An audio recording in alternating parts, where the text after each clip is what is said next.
घर का नंबर लेना है और घर पक्का है या कच्चा है। तो देखो, अब पक्का घर किसको कहते हैं?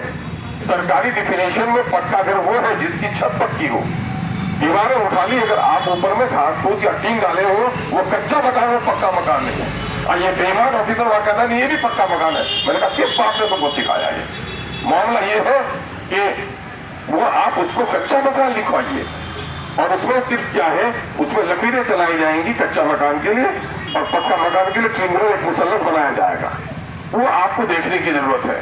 एक घर में परिवार में तो अच्छी बात है, बाप पक्के के मकान में तो पक्का लिखा जाए, बेटा कच्चा मकान में तो कच्चा लिखा जाए। अगर 4 कमरे का मकान है, उसमें 4 बेटे रह रहे हैं, तो एक का नाम तो अगर 12 नंबर हुआ मकान नंबर, तो दूसरा का 12A होगा, 12B होगा, 12C होगा। इस तरह से भी कराएं ताकि इनकी गिनी जाए कि कितने हाउस होल्ड है, कितने लोग पक्का मकान में रहते हैं, कितने लोग कच्चा मकान में रहते हैं। ये भी आंकड़े हमारे दरमियान में आने चाहिए।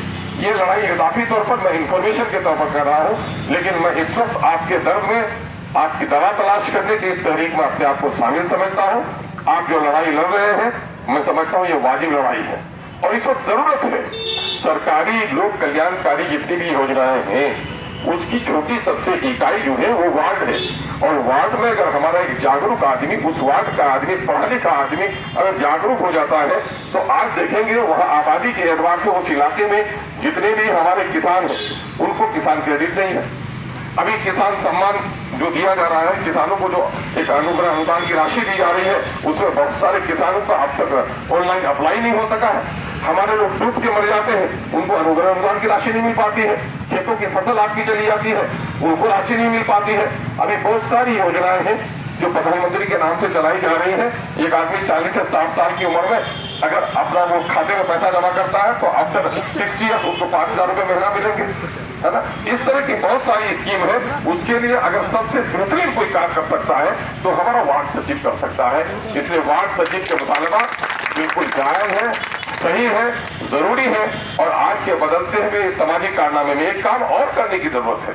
उस इलाके से 70% नौजवान हमारे वहां हैं। इस वक्त माइग्रेंट लेबर जो है, सबसे ज्यादा अगर माइग्रेंट लेबर्स हैं तो हमारे वहां के हैं। आप में से किसी के व्हाट्सएप में मैं भेज दूंगा, फुर्सत हो तो पढ़ लेना।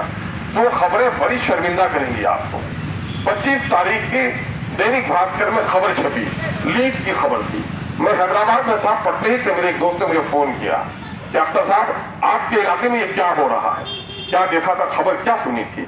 और जगह की खबरें आती हैं, फलाने प्रखंड में फलाने लड़के ने यूपीएससी इम्तिहान क्वालिफाई किया, बीपीएससी किया, आईआईटी किया। ये खबरें आती हैं तो लोगों का सीना चौड़ा होता है। यही यहाँ पर गया में एक गांव है पटवा टोली, हर साल 5-7 लड़के वहां पर आईआईटी में होते हैं।